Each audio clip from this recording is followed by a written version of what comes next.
siempre será un tema de importancia y es obvio que resulta vital no descuidar su vigilancia y llevar a cabo iniciativas para mantenerla. El problema reside en las ocasiones en que puede convertirse en una obsesión. En estos casos nos encontramos con una preocupación extrema, de una intensidad anormal llegando a afectar la vida social, laboral, familiar y acarreando un sufrimiento clínicamente significativo. Y estamos hablando del hipocondria, que muchas veces hasta hacemos burlas o juegos con respecto a ella porque pensamos que todo el mundo la padece cuando dicen sentir que se enferman de una cosa u otra. Entre los comportamientos más comunes de un hipocondríaco están conductas como el doctor shopping, referido a las peregrinaciones que emprende el paciente de profesional en busca de obtener información tranquilizadora sobre su trastorno, y debido a este tipo de actuaciones se hace más prioritaria la detección e intervención en estos casos de un profesional de la psicología. ¿Quieres saber si realmente sufres de ella? ¿Cómo se trata? No te pierdas este Platícame con Mayren Monge porque está interesantísima toda la información que me dio. Chécala. Mayren, ¿cómo estás? Bienvenida nuevamente a Platícame. Lo contrario, Amiel. Tú sabes, Amiel, que a mí me encanta platicar contigo y que me invites y poder compartir con las personas. Me encanta. Ay, a mí también me encanta, de verdad. Y aparte estoy fascinada contigo, con todo lo que siempre compartes en tus cuentas. Y un día me topé con el tema del que vamos a hablar hoy y dije, wow, así como yo lo estoy escuchando, todo el mundo lo tiene que escuchar. Y vamos a hablar de la gente hipocondríaca, porque muchísimas personas, yo creo que se sienten o nos llegamos a sentir de repente que tenemos hipocondria, pero a lo mejor lo estamos confundiendo un poquito con otras cosas o a lo mejor nada más somos preocupones. Entonces, como para poder saber bien a quién sí se le podría definir como hipocondríaco, vamos a platicar de todas sus características y nos vas a dar muchísimos ejemplos que estoy segura que a muchos hasta nos va a dar tranquilidad saber que no somos así. Muy bien, Amiel, claro que sí, claro que sí. Es una situación que generalmente algunas personas pueden suceder dos cosas, que muchas veces decimos, ay, creo que soy hipocondríaco, ¿no? Ajá. Y resulta que no, que a lo mejor sí tenemos algún padecimiento y que Exacto. no le estamos dando la atención, o lo contrario, no, yo sí tengo algo, lo clásico, Claro. no, yo sí tengo algo hipocondríaca, me lo estoy inventando, hasta se ofenden las personas a veces a mí. Así Entonces, es interesante lo que dices porque puede suceder cualquiera de las dos cosas, entonces es muy importante como que saberlo identificar. Así es. Entonces, bueno, para empezar, ¿qué es la hipocondria? La hipocondria, Amiel, es el temor constante de tener una enfermedad grave, ¿sí? Aun cuando los médicos te han dicho que no tienes nada, ¿sí? O sea, ya te exploraste, ya pasaste por varios especialistas, te hicieron los estudios pertinentes y te dicen, pase la siguiente ventanilla porque usted no tiene absolutamente nada, ¿sí? Pero aún así, con diagnóstico incluso, de especialistas, te digo, no de cualquiera, sino de especialistas, sigue existiendo ese temor constante a que tenga una enfermedad grave. Ok. O sea, por ejemplo, todos los que llegamos a sentir, y sí me incluyo, porque la verdad debo de aceptar que soy de esas, ¿no? Que de repente sentimos, por ejemplo, este síntoma y decimos, sí, se me hace que ya tengo esto, tengo el otro. Luego vamos al error más común actualmente, que es buscar en Google. Al doctor Google. Exactamente, y entonces ponemos como que los síntomas y decimos, oh, por Dios, porque entonces ya nos apareció algo que a lo mejor ni nos imaginábamos, ya nos estamos realmente imaginando lo peor. Entonces, todos nosotros podríamos incluirnos como ya hipocondríacos o nada más somos personas que nos angustiamos poquito. Mira, es que, o sea, no podemos decir, todos tenemos cierta naturaleza de hipocondríacos como tal. Se me hace como muy agresivo. Podemos tener cierta tendencia a ser nerviosos. Hay personas que tienen de una manera más fácil que otras, Amiel, la tendencia a generar pensamientos negativos, ¿sí? Todos generamos pensamientos negativos, Amiel, y siempre la pregunta es, ¿pero por qué pensamos mal y no bien? Porque la principal función del cerebro es la supervivencia. Entonces, de alguna manera, el cerebro se va programando siempre para pensar primero lo negativo, pero porque te quiere salvar de un peligro. Okay. ¿Sí? Aquí la situación es la interpretación que tú le das a esa alerta que te envía el cerebro. Entonces, hay personas que son más tendientes, Amiel, a rápido echar a volar la imaginación y hacer una novela, y hay otros que tienen una menor tendencia, tiene mucho que ver con la personalidad. Okay. ¿Sí? Pero digamos que puede ser algo normal, pero ¿cuál sería la diferencia, Amiel? Que tú vas al doctor y si el doctor te hace estudios, te dicen, no hay nada, Mil. En ese momento te cambia el chip y dices, ok, estoy tranquila. Entonces son sensaciones causadas por el miedo, por el estrés, ¿sí? Claro. Pero si aún así, Amir, tú dices, no, es que yo a fuerza debo tener algo, ya pasaste por 100 médicos y te dicen que no, entonces sí, hay que prender como un foquito rojo, porque entonces sí podemos tener la tendencia a desarrollar el ser hipocondríaco. Ok. O sea, por ejemplo, digamos que esta sería como la característica principal, que con todo y ya un diagnóstico real, sigue la gente pensando que podría tener este porque es un trastorno, ¿no? Ahorita decías que es un trastorno. Ok. ¿Con qué otras características podríamos identificarlo? Ok. Cuando el paciente comienza a presentar una preocupación, ¿sí? Como la que estamos hablando, a tener esta enfermedad grave y que comienza a interpretar, o sea, ya no obstante la información del médico, yo comienzo a generar una interpretación mía, ¿sí? Cuando esta preocupación a mí persiste durante al menos 6 meses, ¿sí? En adelante. Mantener esta preocupación, si te digo, a pesar de que los diagnósticos médicos descarten que haya una posibilidad de alguna enfermedad, ¿sí? Cuando esta preocupación tiene ciertas características, no debe ser de tipo delirante, o sea, que en un proceso de delirio empieces a imaginar que tienes cosas, ¿sí? Porque estaríamos hablando de un trastorno delirante, de tipo somático, pero eso es otra cosa, Miel, ¿sí? Que no se centre en temas de aspecto físico, ¿sí? Porque entonces estaríamos hablando de un trastorno dismórfico corporal, es decir, aquel trastorno en el que no se puede dejar de pensar en uno o más defectos percibidos o defectos en la apariencia, ¿sí? Un defecto que parece menor o incluso que pasa desapercibido por los demás, pero ahí es otro tipo de trastorno, o sea, tenemos que tener como muy definido cómo diagnosticarlo, ¿sí? Ni el miedo a una muerte súbita, porque muchos hipocondríacos pueden tener miedo a una muerte súbita, ¿sí? Pero no necesariamente, o sea, sí puede desencadenarse, ¿no? Pero muchas veces hay personas que tienen ese miedo sin ser hipocondríacas, simplemente tienen un trastorno de ansiedad o sufren ataques de pánico y por eso tienen esa tendencia a sentir o tener un miedo a la muerte, pero no necesariamente porque sean hipocondríacos. Ok, entonces, por ejemplo, aquí sí sería como muy importante que chequen esto, o sea, sí se podría llegar a confundir un poco con gente que padece de ansiedad, ¿no? O con ataques de pánico, pero ¿dónde entraría esta parte donde dicen, ok, no fue por ansiedad, sino si es hipocondria? Fíjate, muchas veces las personas cuando tienen un trastorno ansioso o padecen ataques de pánico, solamente se saben con mucho miedo o tienen más tendencia a tener miedo en ese lapso que están sintiendo los síntomas, porque las personas que viven los ataques de pánico, Amiel, o sea, si alguna vez, espero que no, si conoces lo que es un ataque de pánico, es una cosa espantosa, ¿sí? La sintomatología es horrible, la gente siente que se va a morir, ¿sí? Pero una vez que pasa el ataque de pánico, se dispersan los pensamientos.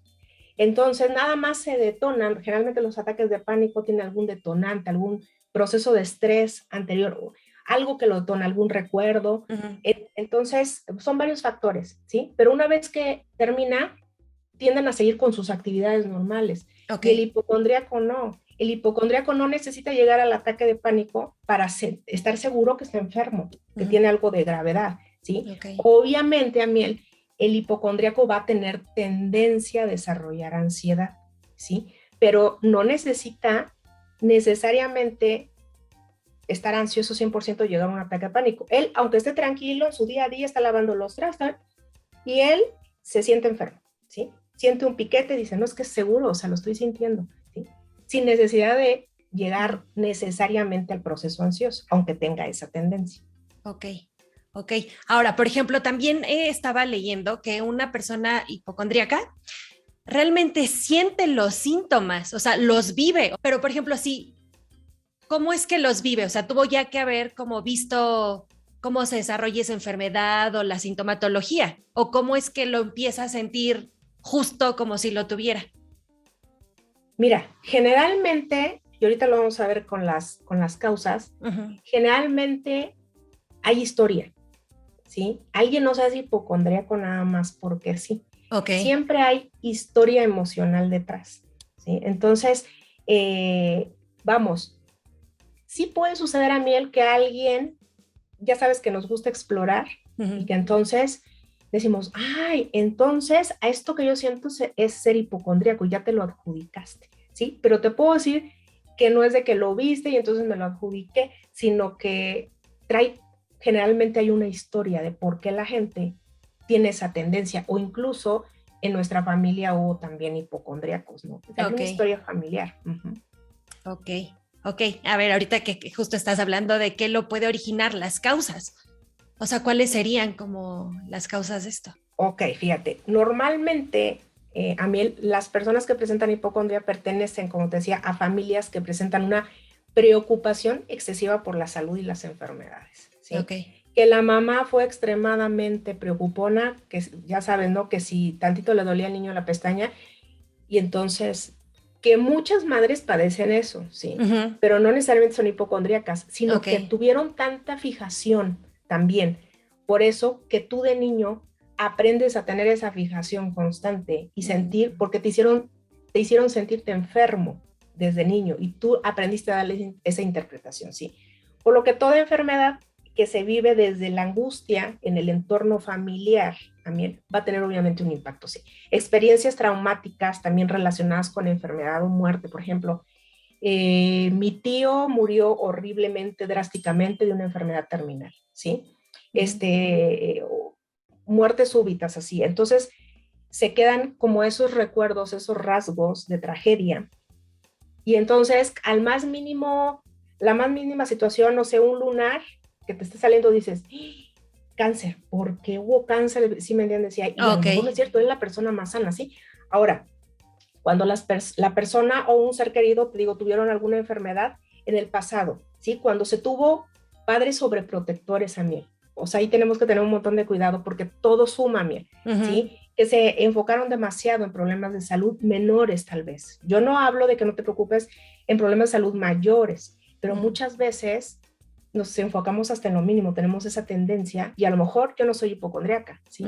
Pero sí estoy fomentando el que mi hijo aprenda a ver la vida así, que todo es enfermedad, que siempre algo va a suceder, ¿sí? Cuando se tuvo algún evento estresante en la vida, ¿sí? De cualquier tipo, Amiel, y que tiene una relación directa con la salud, ¿sí? Todo lo que nosotros, toda esa información, Amiel, se queda y entonces la vamos interpretando como nosotros creemos. Esa es la situación, Amiel, ¿sí? Que interpretamos como nosotros creemos, no como es la realidad. Y cada persona percibe e interpreta de diferente manera. Tú y yo pudimos haber vivido la misma experiencia. Así es. Y a lo mejor tú lo interpretaste de una forma y el otro se suicidó, ¿sí? Así es, ¿no? Entonces de ahí lo que te digo, ¿no? Que tiene mucha importancia el detrás de cámara de una persona hipocondríaca, porque muchas veces también decimos, ay, cuando sabes que realmente una persona es hipocondríaca, o aun cuando no está diagnosticada, pero siempre se la pasa diciendo que siente algo, uno dice, ay, o sea, esa persona no tiene nada que hacer, o sea, hay una crítica, un juicio, ¿no? Pero, o sea, lo entiendo, porque no sabes lo que puedes haber detrás de cámaras de un hipocondríaco real, ¿no? Pero hay una historia, no es día gratis, pues. No, claro, y de hecho, por ejemplo, ahorita yo me río, porque en realidad hasta la gente jugamos con lo del hipocondria. Cualquier persona que llega y hoy dice, ay, tengo gripa, y mañana, ay, ya me dolió el estómago, ay, es que ya siento que me va a dar tal cosa, y decimos, ay, eres hipocondríaco, pero lo tomamos como si fuera cualquier cosa, es como una palabra X, pero en realidad, pues sí es un trastorno, y la gente que sí lo padece, lo ha de sufrir muchísimo, porque sí, claro. Digo, yo a partir de que empecé como a leer del tema, dije, ay, ok, yo no soy hipocondríaca, tal vez soy demasiado preocupona o me angustio, pero a mí en cuanto me dicen, no, es tal cosa, ya regreso como a la tranquilidad. Pero como dices, la gente que sí está todo el tiempo con esto y que con todo el diagnóstico, pues no lo cree, ahí es cuando viene pues un problema, y yo creo que un problema grave. Así es, Amiel, sí, muy grave, o sea, y como bien dices tú, realmente esas personas sufren mucho, Amiel. Yo cuando escucho expresiones como la que tú dices, ¿no? Ay, es un hipocondríaco, o también el clásico, Amiel, que cuando una persona es así como que muy cambiante, ay, ese es un bipolar. A Exacto. yo a veces cuando escucho a las personas digo, si realmente tuviéramos conciencia de lo que es una bipolaridad, un hipocondriaco, Claro. yo creo que ni siquiera usaríamos el término por respeto, porque realmente las personas que lo viven lo sufren mucho, ¿no? O sea, Sí. hay una falta de comprensión también tremenda, empezando muchas veces por los familiares. A mí. Exacto, porque si es que, digo, nos burlamos, no que yo me ande burlando de la gente, no, No, tampoco vayan es a sin pensar eso. querer, es sin querer. Exactamente, porque sí, hay personas que sí son muy, pues sí son muy así, ¿no? Que sí como que padecen de todo y a lo mejor no tienen nada. Ajá. Pero también no quiere decir que todas ellas realmente sean hipocondríacas. A lo mejor también son como muy preocuponas y también se empiezan a adjudicar cosas o las que buscamos, ¿no? Que buscamos y yo me regaño mucho y digo, no lo hagas porque nada más te preocupas, ¿no? A lo tonto e igual es otra cosa, ¿no? Pero, por ejemplo, aquí vienen como varias dudas, como también para que la gente que lo vaya viendo diga, ok, sí, no soy hipocondríaco, mi familiar no es hipocondríaco. Por ejemplo, alguien con hipocondria se automedicaría o le daría miedo provocarse algo más. Mira bien, muchas veces sí lo pueden hacer cuando no son conscientes de su situación, ¿sí? Okay. Cuando un hipocondriaco se sabe adecuadamente diagnosticado a nivel psicológico, psiquiátrico, y reconoce su condición, porque ahí puede ser el gran punto de diferencia, reconoce su condición, entonces en este caso no tienden tanto a la medicación, Amiel, sino a mantenerse en tratamiento psicológico y muchas veces cuando es necesario, pues psiquiátrico también, ¿sí? ¿Quién es el que va a tener más tendencia a medicarse? Justamente el que no ha sido evaluado adecuadamente porque no ha caído con el profesional adecuado o porque no quiera. Muchas veces los médicos son los primeros que nos mandan al paciente, ¿sí? Cuando ven que no hay nada, te dicen, te sugiero que vayas al psicólogo, pero entonces el paciente dice, me está diciendo loco. No, o sea, si yo lo siento, ¿no? Claro. Entonces hay muchos pacientes que se niegan totalmente al tratamiento psicológico. Entonces, mientras no son conscientes de su situación y no lo aceptan, van a tener más tendencia a automedicarse. Pero el paciente que dice, ok, me doy la oportunidad, pues, para ver si hay algo con lo que tengo que trabajar internamente. Y se le diagnostica adecuadamente y hasta les quitas un peso de encima, ¿sabes? Claro. Porque te dicen, entonces lo que tengo, ya le ponen nombre y apellido. Ah, soy hipocondríaco. Yo conozco gente que se sabe o se lo reconoce y lo dicen. Es que yo soy hipocondríaco, ya fui diagnosticado, ya sigue todo el proceso.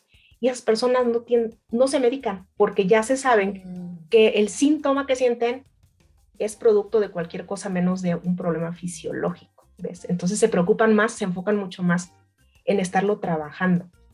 ¿Me expliqué? Sí. O sea, ya es como ya lo saben, entonces ya su preocupación se enfoca hacia la otra parte, ya la parte pues emocional y psicológica. Así es, Ani, así es. Y bueno, sí, porque ya sabes, ok, ¿para qué me voy a meter un medicamento si en realidad no tengo eso? O sea, ya sé que es un tema somático nada más, mi cuerpo está somatizando, pero no tengo nada. Y hasta eso les causa cierta tranquilidad, ¿ves? Claro. Aprenden a no enfocarse tanto en el síntoma, sino en el qué debo hacer para minorar el síntoma o llegarlo a desactivar también en algún momento. Ok, o sea, por ejemplo, aquí me entra también como esta duda, o sea, si llega mucha gente a consulta porque se piensan o porque ya los mandaron diciéndoles que tal vez son hipocondríacos, o sea, sí hay mucha gente que se trata de esto. Sí, por supuesto, o sea, es que mira, Miel, hay de todo en la viña del Señor, ¿sí? Siempre te van a llegar pacientes que ya lo buscaron todo, que ya visitaron todo y que se habían negado al tratamiento psicológico, pero después de tantas sugerencias de un especialista, de otro especialista, que dicen, pues voy a ir con el psicólogo. ¿Sí? Claro. No, a lo mejor no llegan muy contentos, así como que no, pero dicen, ¿sabes qué? Yo ya no puedo vivir así.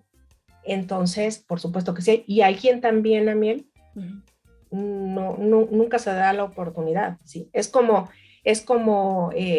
un psicópata, pues nunca va a llegar con el psicólogo, ¿sí? Claro. Porque se reconozca como psicópata, no es cierto, ¿no? O sea, sí son trastornos difíciles para llegar al reconocimiento, para decir necesito ayuda. Ya me di cuenta que necesito ayuda y no pierdo nada. Con Claro, que con ir. me hagan un diagnóstico para ver si efectivamente tiene razón el médico y yo soy hipocondríaco. Wow. No, la verdad Pero se si me hay de hace... todo, amigo. Si hay de todo, Claro, o sea. y se me hace un tema bien interesante porque digo, yo veo que muchas personas sí padecen, no de hipocondria, sino pues esta sintomatología. Por ejemplo, ahorita que estamos en esta época viviendo el COVID, ¿no? Y que Yes. ya cualquier cosa que empieces a sentir como moquitos y que te empieza a doler la garganta y que, ay, ya me dolió la cabeza. Y entonces ya todos sentimos que tenemos COVID. Tenemos COVID, claro. Y es claro. una angustia, bueno, no sé si para todos, pero para muchos sí genera una angustia horrible y entonces ya estás contando los días y hasta dices, bueno, pero pues si no me he reunido con nadie, ¿cómo pudo ser? Y cuentas los días porque dices, entonces ya me voy a ir a hacer una prueba. Todas estas personas, o sea, no es que todos seamos hipocondríacos. Por ejemplo, ahí, ¿qué pasa? Mira, es que esto es una muy buena pregunta, pero es que esta situación, Amiel, nos sobrepasó a toda la humanidad. ¿Sí? Nunca en toda por lo menos en nuestro tiempo de historia, lo que nosotros llevamos de vida, ¿sí? De nuestros abuelos para acá, por lo menos de los míos, ¿sí? Yo tengo 45 años, pero ahorita hablo de mis abuelos para acá, no nos había tocado vivir una pandemia. ¿Sí? Exacto, sí. Entonces, además te voy a decir algo, las pandemias como la que tuvimos hace 100 años, ¿sí? Fue diferente porque no se traspasaban fronteras tan rápido. Pero pues ahora con la tecnología, el transporte tan fácil, ¿no? Te agarras un vuelo y ya estás en un par de horas en otro lado. O sea, fue algo demasiado, que se expandió demasiado rápido. Entonces, por la misma rapidez, Amiel, no nos dio tiempo a los seres humanos de reaccionar mentalmente, ya déjate lo físico, psicológicamente. Claro. Entonces, ese es uno de los principales detonantes por los que, como no alcanzamos a reaccionar ni a razonar la situación, sino simplemente a protegernos, a vivir en estado de alerta.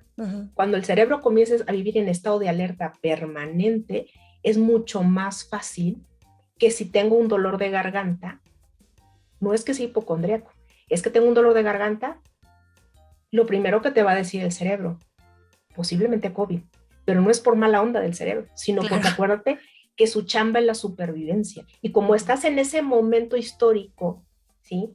Y ves tantos casos, a estas alturas, a mí, ya conocemos gente, amigos, familiares que fallecieron, gente que lo sobrevivió pero estuvo intubado. O sea, ya todos, casi todos podemos decir, tenemos una experiencia de decir, conozco a alguien cercano que estuvo intubado, conozco a alguien muy cercano que falleció. O sea, es hasta cierto punto normal, Amiel, que tengamos un síntoma, inmediatamente el cerebro con que lo va a relacionar, con lo más obvio que tenga en el momento. Pero ese no es el problema, porque eso nos puede suceder a todos, ¿sí? Claro. Sino la interpretación que tú le das en ese momento. ¿Qué haces tú, Amiel? Dices, a ver, estuve con personas, bueno, dijeras tú, ¿no? Antes nada más contábamos los días para el periodo, ¿sí? Pero ahorita ya no, o sea, ya es, ay, sí. Te dices, a ver, no, tiene 5 días que no salgo de mi casa, 8 días que no salgo de mi casa. Al hacer ese juicio en tu mente, el cerebro, ¿qué hace, Mil? Empieza a entrar en un estado de relajamiento, porque tú mismo empiezas a encontrar las respuestas de por qué no puede ser. Así como si estuviste en contacto con otras personas, dices, pues puede ser, ¿y qué haces? Pues me hago una prueba, pero es por la situación que vivimos, Amiel, ¿sí me entiendes? Pero cuando no, inmediatamente también tienden a disiparse esos miedos. Dices, no, o ya me revisé y me hice la prueba, no, pum, se desapareció la idea de que tengo COVID. Claro. ¿Sí? Cambias el chip, el hipocondríaco, ¿no? Claro. O sea, el hipocondríaco se podría decir que vive como en constante paranoia. Pues en un constante miedo. Ok. Porque es un miedo consciente. O sea, ya no es de que ando paranoico sin razón, no.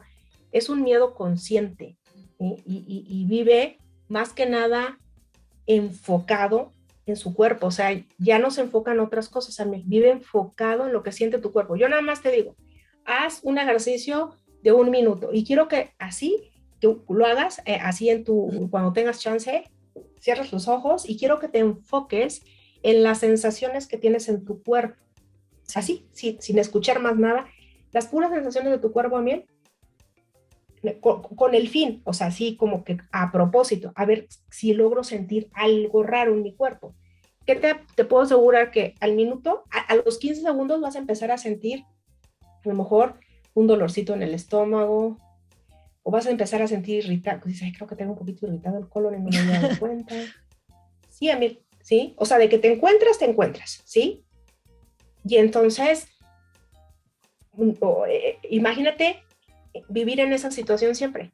Tú no lo haces. A lo mejor de vez en cuando te preocupas, pero ya cuando te dicen que no, despiertas y sigues en tu vida. Imagínate el hipocondríaco viviendo no un minuto en esa situación, viviendo permanentemente. No, qué horrible. No, pues realmente, claro. Qué horrible y qué angustia y qué estrés. Y justo estamos hablando de esto, ¿no? De que han de vivir muy mal porque obviamente todos los días se sienten enfermos y pues si uno nada más de repente le ve la cabeza y te sientes mal, pues vivir así no, ni siquiera me puedo imaginar. Además de todo esto, ¿hay consecuencias, digamos, más graves de sufrir hipocondria y no tratarla? Por supuesto, Amiel. Tú mismo dime, ¿qué crees que se afecta más? O sea, si no lo tratamos, ¿cuál es el efecto? ¿Qué nos despedaza? ¿Cuál sería lo peor que nos podría suceder? Porque la hipocondria, al igual que la ansiedad, es una situación, ¿sí? Una condición que no te mata. ¿Pero qué crees? Te despedaza toda tu calidad de vida, Amiel. Claro. O sea, puedes tener mucho dinero, ¿sí? Puedes tener todo lo que sueñas materialmente, pero que no tengas calidad de vida. Pues la verdad es que, pues qué importa si tienes todos los millones, si tienes 5 coches afuera de tu casa, si no tienes calidad de vida. ¿Sí? Claro. Entonces, sí, ¿qué es lo máximo que puede suceder? Que la persona pues comience a aislarse, ¿sí?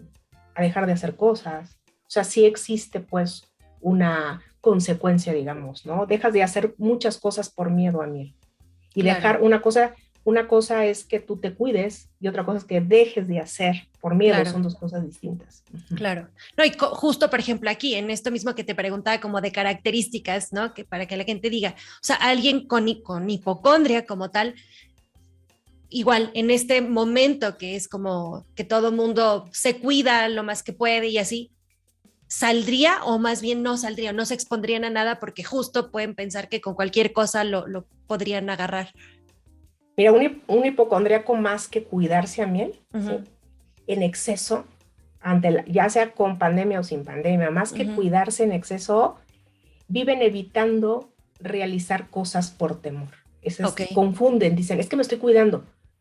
No, una cosa es que cuides tu salud, ¿sí? Pero muy diferente ellos lo confunden. Ya no es el que me cuido, más bien vivo evitando hacer un montón de cosas, ¿sí? Por miedo a padecer una enfermedad o incrementar los síntomas que ya tengo, ¿sí? Sobre todo cuando no ha sido diagnosticado por el profesional adecuado, ¿sí? Ahora, tomemos en cuenta que cuidar la salud, como te digo, es muy distinto a evitar. O sea, son los dos puntos como que tendríamos que tener muy importantes, ¿no? Normalmente un hipocondríaco que reconoce su condición, Amiel, porque ha sido diagnosticado correctamente y que se encuentra trabajando bajo un proceso terapéutico, va enfrentando y aprende a gestionar mejor esos miedos irracionales que tiene. O sea, se da cuenta que no hay razones que fundamenten eso. Eso es lo importante a lo mejor en el tratamiento psicológico. Ok. ¿Sí? Que dices, ya entendí por qué no es magia, Miel, pero el simple hecho de que el paciente entre en un proceso reflexivo le cambia toda la perspectiva. Claro. Ok, entonces, por ejemplo, el tratamiento para una persona con hipocondria es el tratamiento terapéutico, ir a terapia psicológica, ¿y a ellos los medican o no? Sí, Amiel, muchas veces cuando el paciente ya empieza a sufrir procesos ansiosos muy extremos, entonces puede ser favorable la medicación, ¿no? Porque muchas veces también el paciente le huye a la medicación, todo lo que sea un tema psiquiátrico, dicen, ay, no, yo no voy a tomar la pastilla porque me voy a ser adicto, voy a ser dependiente, y no necesariamente. Cuando caes con un profesional extraordinario y te está monitoreando el medicamento, puede ser súper bueno, ¿sí? Muchas veces nos llega ya el paciente medicado por el psiquiatra. Y entonces, extraordinario, porque si está en un proceso ansioso demasiado intenso, ya incluso empieza a padecer ataques de pánico, ¿tú crees que ese paciente va a estar en sus 5 sentidos para tomar una terapia? No. Okay. Entonces yo necesito al paciente en sus 5 sentidos. Y si él está perdiendo ese control y me llega medicado, excelente, porque es como un tratamiento integral, ¿sí? Okay. Y hay otros pacientes que no necesariamente van a necesitar medicación, ¿sí? A lo mejor están en el principio del proceso o no están llegando a esos procesos ansiosos que ya ahí los hacen perder el control, y simplemente con el tratamiento psicológico, ¿no? Pero depende mucho, se tiene que evaluar para saber qué paciente sí lo necesita y quién no. Ok. ¿Y se pueden curar? O sea, ¿se cura? Sí, por supuesto. Mira, la hipocondria, si bien es un trastorno crónico y es del espectro obsesivo, porque obviamente te obsesionas y porque tienes algo, puede mejorar muchísimo con el tratamiento psicológico y te digo, cuando se necesita psiquiátrico también, incluso se puede curar, ¿sí?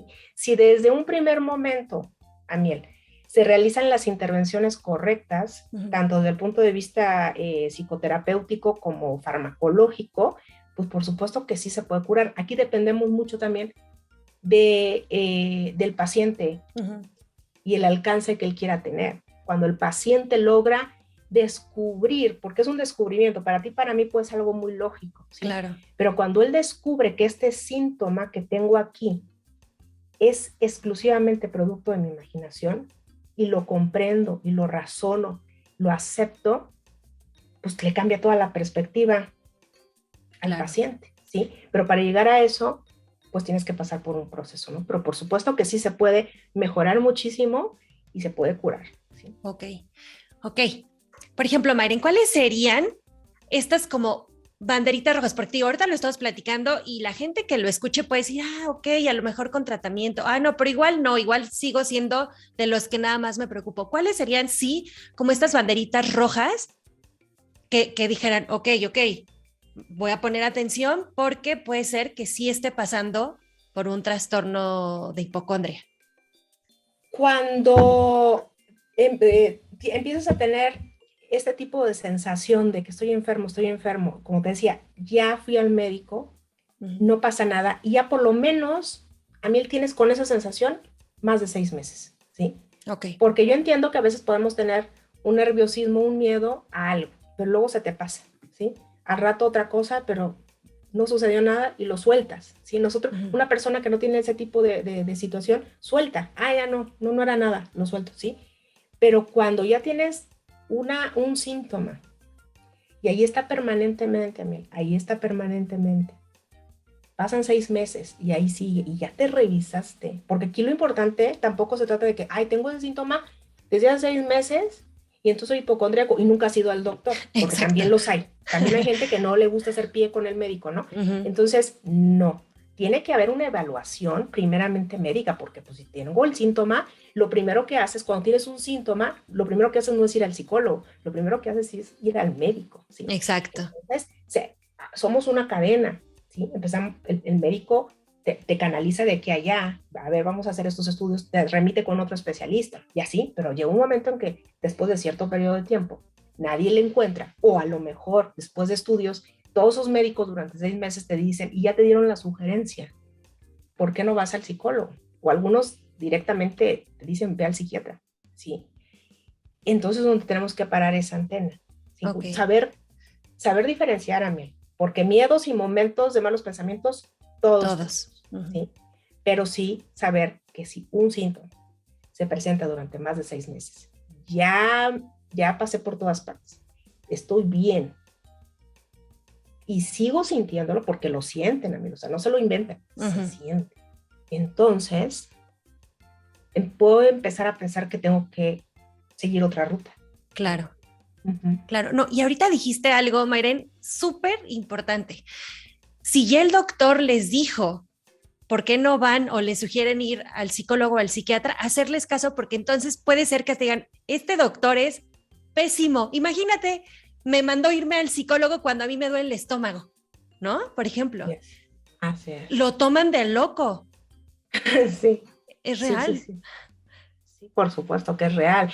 Es que mira, te voy a decir qué sucede, Amiel. En nuestro país, desgraciadamente, hay mucha carencia de información veraz. Nuestros niveles de estudio, Amiel, desgraciadamente, son tan bajos que muchas veces no tenemos una conciencia clara del cuál es el trabajo de un psicólogo. Y entonces, ¿qué pensamos? El psicólogo atiende locos, yo no voy a ir con locos. Yo nunca he atendido un loco, porque ese es más un término despectivo que una realidad, ¿sí? Así es. Ahora, si quieres hablar de un trastorno que perturbe, que cause una sintomatología específica con locura, pues estaríamos hablando del esquizofrénico, pero eso es otro tema, y el esquizofrénico ni siquiera podemos catalogarlo con esa palabra, ¿sí? Que te digo que lo usamos más como despectivo, ¿sí? Y entonces la gente piensa que el psicólogo solamente atiende ese tipo de personas. No, o sea, no es así. El esquizofrénico, Amiel, pasa por un proceso, tiene que vivir medicado toda su vida y estar en constante revisión, y el psiquiatra, pues es el primero que le dice, tienes que ir al psicólogo, ¿sí? Pero vamos, no todos los casos que atendemos es esquizofrenia, por ejemplo. ¿Sí? Claro. No, o sea, o muchas personas, Amiel, dicen, ¿a qué voy con el psicólogo? Tenía una paciente que me decía, es que yo no iba con el psicólogo porque mi mamá me decía, ¿a qué vas a platicarle y a pagarle a alguien por platicar? Platica con tu abuelita, que tiene mucha sabiduría. Y sí, pues las abuelas tienen mucha sabiduría, pero me decía, Mayren, no me era suficiente. Pues no, ¿sí? Claro. O sea, ir al psicólogo no es nada más platicar, ¿sí? Obviamente nos basamos, de acuerdo a la especialidad que tengamos, en una metodología, y el trabajo del psicólogo no es aconsejar, ¿sí? Si vas con el psicólogo y te da consejos, pues mejor ve con un consejero espiritual. Nuestro trabajo no es dar consejos, nuestro trabajo es guiar, ser una guía para las personas y adentrarlos en un proceso reflexivo para que encuentren esas respuestas a sus preguntas, esas soluciones a sus problemas, ¿sí? Somos una guía y trabajamos con una metodología. Claro. Entonces, es por eso que muchas veces el paciente no quiere ver al psicólogo, ¿sí? Porque piensa que su función es otra. Claro. Existe una carencia de información, ¿no? Es importante que si tienes la intención de y no quieres, pues por lo menos revisa qué es lo que hacemos. Claro. Entonces ya te va a dar luz y va a ser mucho más fácil que digas, voy a darme la oportunidad. Claro. Claro, es súper importante esto, el darse la oportunidad, el abrirse un poquito y decir, bueno, ¿qué tal que sí me funciona? Por lo menos, ¿no? Dar ese chance, ¿no? Y también buscar a lo mejor a alguien que les dé confianza, o si quieren que alguien que se les recomendó, pero que lo intenten, porque definitivo creo que sí es importante tratar. Ahorita estamos hablando de la hipocondria, ¿no? Pero pues la ansiedad o la depresión o simplemente necesitan hablar con alguien porque sienten que su vida ya no se acomoda por aquí, por allá, entonces darse como esa oportunidad, ¿no? Claro. Así es, Amel, digo, no perdemos nada. Por ahí me decía una paciente, fíjate, yo creo, Mayren, que si todos nos diéramos la oportunidad de estar en el momento que necesitamos ayuda, darnos la oportunidad de un proceso terapéutico, el mundo sería mejor. Me dice, porque no dejaríamos que las bolas de nieve se nos hicieran tan grandes. Así es. Las iríamos deshaciendo cuando están más chiquitas. Se me hizo un ejemplo muy sencillo, pero es la realidad, ¿no? Pero desgraciadamente no existe esa cultura, por lo menos en nuestro país. Como que falta mucho camino en ese sentido, Amel. Mucho camino, pero va avanzando, creo que va avanzando.